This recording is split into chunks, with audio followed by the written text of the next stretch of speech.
Nagsimula na ang lingguhang kilos protesta sa isang parish sa Quezon City. Yan ang agenda report ni Pierre Pastor, live mula sa St. Vincent de Paul Parish sa Tandang Sora Avenue. Pierre, anong klaseng protesta ang isinasagawa dyan? Willard, sa kabila ng malakas na pagbuhos ng ulan kanina at ang pagbabadya na bubuhos na naman ang ulan, nagtitipon dito sa harapan ng simbahan ng St. Vincent de Paul ang mga pari, ang mga seminarista at ilang mga parokyano dahil sila ay nagno-noise barrage. Okay?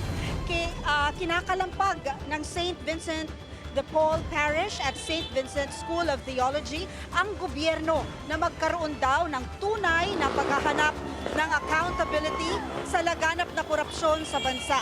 Matapos ito malantad itong Ghost Flood Control Projects. Kasama daw dapat ang kaparian sa paghingi ng hustisya para sa mga Pilipinong naagrabyado ng mga tiwali at nagkakamtam ng pera ng bayan.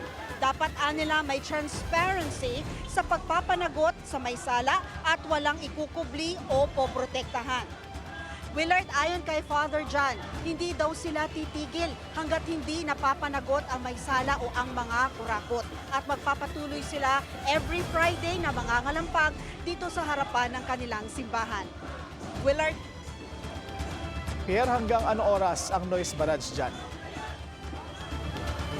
Isang oras pero nag-extend sila para sa atin dahil madami din namang sumusuporta ng mga motorista, Willard. Pag dumadaan dito ay nag-ano sila ng kanilang mga busina kaya ginaganahan lalo ang ating kaparian at ang mga seminarista sa kanilang pag-iingay. Meron pang kantahan dito at meron ding mga pananalita mula sa mga pare. Willard. Alright, bubusina na lang kami dito sa Cubao. Yes, sasali kami ni Pinky. Maraming salamat, Pierre Pastor. Nag-uulat ng live mula sa Tandang Sora Avenue sa Quezon City.